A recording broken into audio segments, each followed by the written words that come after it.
نبوت کے 14ویں برس محرم کا مہینہ داخل ہوا تو ہجرت کی اجازت ہوگی. تو صحابہ نے اکا دکا مال اہل نکلنا شروع کیا. تو جب ایک اچھی تعداد نکل گئی تو پھر قریش کو فکر ہوا کہ یہ وہاں جمع ہو رہے ہیں. تو انہوں نے مشورہ کیا کہ کچھ کرنا چاہیے. تو شیطان بھی انسانی شکل میں آ گیا اور مشورے ہو رہے ہیں اس کو قید کر دو. تو وہ شیطان اس کو کاٹ دیتا کہ قید کرو گے تو اس کی قوم ہے، قبیلہ ہے، چھڑا لیں گے. کہ اس کو مکہ بدر کر دو، مکہ سے نکال دو. کہ مکہ سے نکالو گے جس جگہ جائے گا وہاں اس کی قوت اکٹھی ہو جائے گی، پھر تمہارے خلاف ہو جائیں گے. ابو جہل نے کہا ہر قبیلے کا ایک آدمی لو اور اس کے گھر کا گھیرا ڈالو اور جب نکلے اسے قتل کر دو. یہ ابو جہل نے کہا. تو شیطان نے کہا یہ ہے اصل رائے، کیونکہ سارے قبائل کا تو وہ بنو ہاشم مقابلہ نہیں کر سکیں گے، تو لہذا دیت پہ خود بخود بات ختم ہو جائے گی. تو جبریل نے آ کر یہ بات اللہ کے محبوب صلی اللہ تعالی علیہ وسلم کو بتائی اور فرمایا کہ اب آپ نکلیں. یہ دنیا کو اللہ نے اسباب کے ساتھ چلایا ہے. اتنے بڑی محبوب ہستی کو بھی اس کا پابند بنایا. براق تو اظہار قدرت تھا، اظہار ہیبت، طاقت. اس نے ایک پل میں اٹھا کے اور بیت المقدس پہنچا دیا. وہاں سے آگے براق بھی نہیں گیا، کن فیکون کے ساتھ ہی گئے. تو اب ذوف کا دور ہے. معجزہ نہیں ظاہر ہوا کہ جبریل آئیں اور اٹھا کے مدینے اتار دیں یا براق پہ بٹھائیں اور جا کے مدینے اتار دیں. معجزہ نہیں ہوا، کیونکہ امت کو سبق دینا ہے کہ جب ہم پہ زوال ہوگا پھر کیا کرنا ہے، طاقت میں ہوں گے پھر کیا کرنا ہے، قوت میں ہوں گے پھر کیا کرنا ہے، اجتماع قلوب ہوگا تو پھر کیا کرنا ہے، انتشار ہوگا تو پھر کیا کرنا ہے. تو آپ 26 صفر ابوبکر صدیق کے گھر تشریف لائے. محرم گزر گیا، 26 صفر تھا اور کہا کہ ہجرت کا امر آ چکا ہے. دوپہر تھی شدید. ابوبکر رہتے تھے جو بڑا ہوٹل نہیں بنا، بڑا ہوٹل لمبا چوڑا، اس کے پیچھے جو محلہ تھا یہاں تھا ابوبکر. وہ جب یہ سب کچھ نہیں تھا تو اس وقت مکے کے دوستوں نے بتایا بھئی یہاں صدیق کا گھر تھا، یہاں اللہ کے نبی کا، حضرت خدیجہ کا، سارا بتایا تھا. ادھر رات کو یہ سارے لوگ اکٹھے ہوئے اور انہیں گھر کا گھیرا ڈال لیا. گرمیاں تھیں، ستمبر کا مہینہ تھا. تو آپ نے حضرت علی کو اپنی جگہ لٹایا باہر، چادر اوپر لے کے لیٹ گئے. آپ ان کو بیچ میں سے چیر کے نکل گئے. وَجَعَلْنَا مِن بَيْنِ أَيْدِيهِمْ سَدًّا وَمِن خَلْفِهِمْ سَدًّا فَأَغْشَيْنَاهُمْ فَهُمْ لَا يُبْصِرُونَ. تو شیطان نے شور مچایا، نکل گیا. ایک لمحے کے لیے وہ اندھے ہو گئے. پھر ایسے دیکھا تو سویا ہوا ہے. ایسے ہی کسی نے آواز لگائی اور کمبخت ایمان سے خالی تھے. اور معاشرت اس وقت بھی ایسی تھی کہ گھر گھس کے قتل نہیں کرتے تھے. یہ ان کے اصول تھے کہ کسی کو گھر کے اندر جا کے قتل نہیں کرنا کہ عورتیں خوف زدہ نہ ہوں، بچے خوف زدہ نہ ہوں. انتظار کرتے رہے. جب صبح ہوئی تو حضرت علی اٹھے. اچھا انہوں نے کیا کیا، انہوں نے کہا پتھر مارو دیکھو کیا کرتا ہے، شاید کپڑا ہٹائے چہرے سے تو پتھر مارے. تو حضرت علی کو پتھر کر ہائے کرے آئے، لیکن چہرہ سے کپڑا نہیں ہٹایا۔ صبح ہوئی تو اٹھے تو انہوں نے پکڑ کے پٹائی شروع کر دی، کدھر ہے محمد کا؟ مجھے کیا خبر، تم باہر تھے میں اندر تھا، مجھے کیا خبر؟ تو پھر وہ کہنے لگے ہمیں شک تو رات کو ہی پڑ گیا تھا، اس لیے کہ اسے جتنے بھی پتھر پڑتے تھے کبھی ہائے نہیں کرتا تھا، اور تیری جو ہائے تھی نا وہ رات کو شک میں پڑ گئے تھے کہ یہ وہ نہیں ہے، لیکن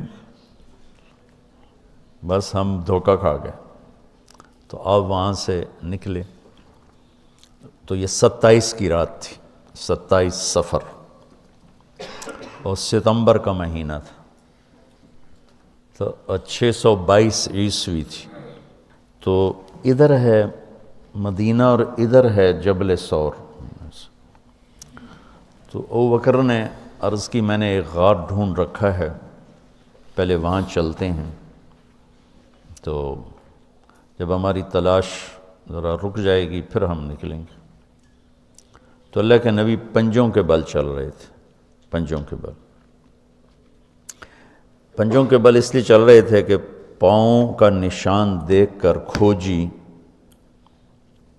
پیچھے نہ پہنچ جائے۔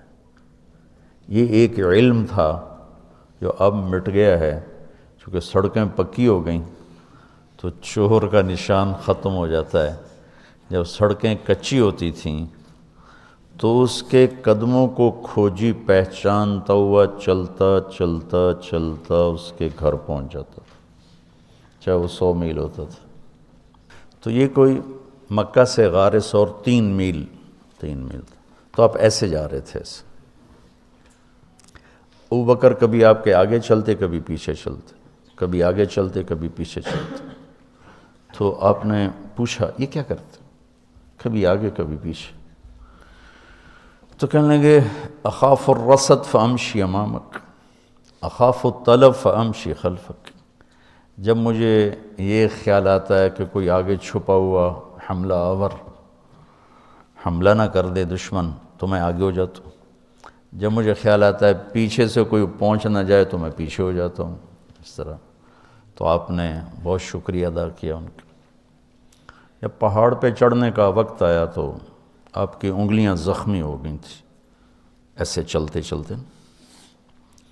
کس قدر نبی اسباب کی رعایت کر رہے ہیں، اسباب کی رعایت کتنی ضروری ہے۔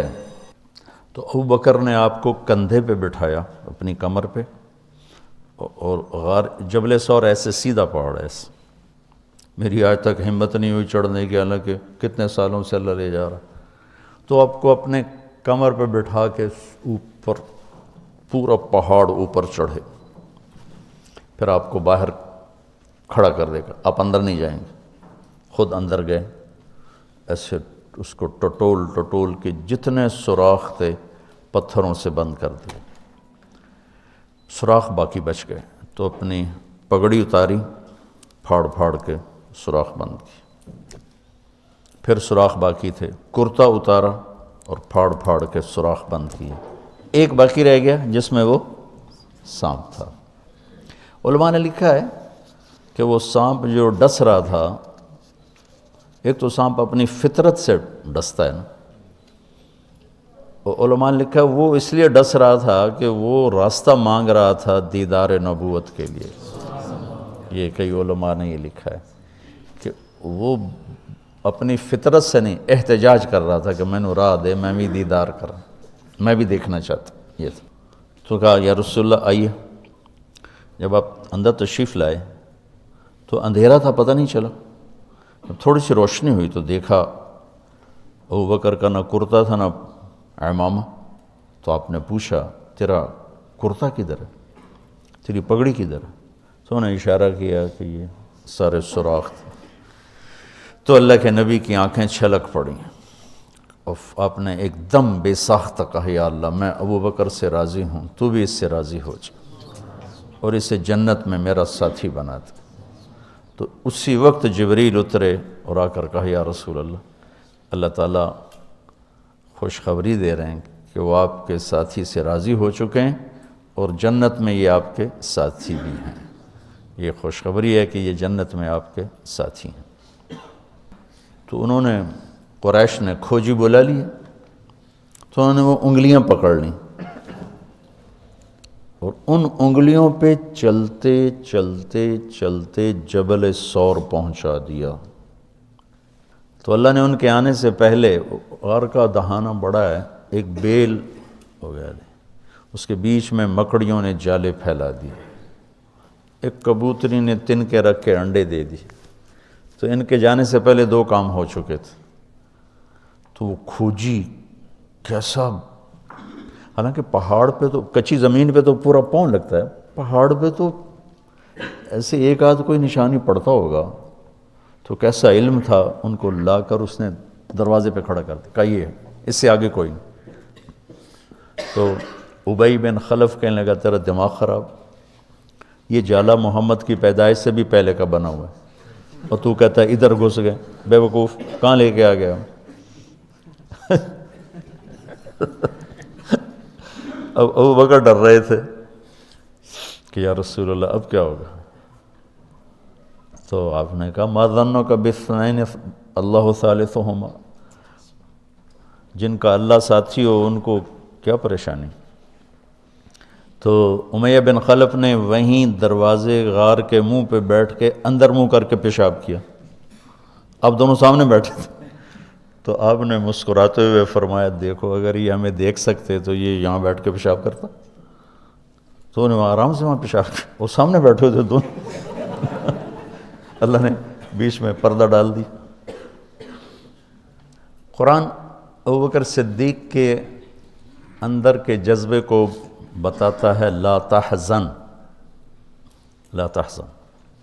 قوم موسیٰ جب سامنے پانی اور پیچھے فرعون، تو ان کے جذبات کی ترجمانی کرتا ہے انا لمدرکون، انا لمدرکون۔ 40 برس کی صحبت اٹھائی ہے 2 نبیوں کی، ہارون اور موسیٰ، وہ کلیم اللہ ہیں، پہلے رسول کلیم اللہ، رسول تو ان سے بھی پہلے تھے، کلیم اللہ پہلے کلیم اللہ ہے، اور 4 بڑے انبیاء میں سے ایک ہیں، ابراہیم، موسیٰ، عیسیٰ، نوح، اور 5ویں ہمارے نبی سب سے بڑے۔ تو جب آگے سمندر اور پیچھے فرعون، تو ان کو اپنے نبی کی کوئی فکر نہیں رہی، نہ موسیٰ علیہ السلام نہ ہارون۔ انا میں غور کرو، اور لام پہ غور کرو، ایک انا اور لام، اس کا ترجمہ میں یوں کیا کرتا ہوں کہ کہنے لگے موسیٰ تو نے مروا کے ہی چھوڑا ہمیں، آپ کا کیا بنے گا، اب کیا ہوگا، آپ کی جانوں کو خطرہ ہے، ہم مارے گئے، ہم پکڑے گئے۔ تو آگے موسیٰ علیہ السلام نے اتنی شدت سے کہا کلا، کلا کا ترجمہ میں یوں کیا کرتا ہوں کہ ہو تسی اسے لیک کہ یا تسی پانی ڈوب جاؤ یا تو فرعون لتر مارے، لیکن ان معی ربی، میرا رب میرے ساتھ ہے، مجھے بچائے گا تو میری تو فعل تم بھی بچو گے۔ تو انا لمدرکون ان کے ذہن کی عکاسی کرتا ہے، پستی ذہن کہ صرف اپنی پڑ گئی، اور لا تحزن عکاسی کرتا ہے کہ ابراہیم، ابوبکر اپنی جان کا اگر خوف ہوتا تو لفظ آتا لا تخف، انہیں غم لگ گیا اپنے نبی کا کہ اب میرے نبی کا کیا ہوگا۔ تو حزن اپنے لیے نہیں، اپنے دوسرے کے لیے، آپ کی اب آپ کا کیا بنا، اب میرے نبی کا کیا بنے گا، اس کیفیت کے لیے قرآن نے اس میں عظمت صدیق ہے، لا تحزن، کہ انہیں اپنا کوئی فکر نہیں تھا، انہیں فکر پڑ گیا نبی کی۔ تو انہوں نے کہا ان اللہ معنا، اور ان اللہ معنا، صدیق کو بھی اپنے ساتھ لے لیا، تیرے میرے دونوں کے ساتھ اللہ ہے، فکر۔ موسیٰ علیہ السلام نے صرف اپنے آپ کو لیا ان کے اس جملے کی وجہ سے، ان معی ربی، میرا رب میرے ساتھ۔ تو یہ یعنی اس امت اور اس امت کا فرق میں آپ کو بتا رہا ہوں کہ دونوں لفظ قرآن میں ہیں، سبحان کیا کمال ہے۔ اور میں سوچتا ہوں کتنی پست عقل لوگ تھے، اتنے معجزے دیکھ کر 4 قدم چلے تو کہنے لگے اجعلنا الہا کما لہم آلہہ، بالکل ہی بدھو تھے وہ۔ اور اللہ کے نبی فوت ہوئے، اور ابو بکر کا خطبہ سنو، من کان یعبد محمدا فإن محمدا قد مات ومن کان یعبد اللہ فإن اللہ حی لا یموت۔ وہ کہہ رہے ہیں اجعلنا الہا کما لہم آلہہ، موجودگی یہ انبیاء، 2 انبیاء کی موجودگی، اور یہاں وہ دنیا چھوڑ چکے ہیں اور ان کا ایک ادنا خادم اعلان کر رہا ہے، من کان یعبد محمدا فإن محمدا قد مات ومن کان یعبد اللہ فإن اللہ حی لا یموت۔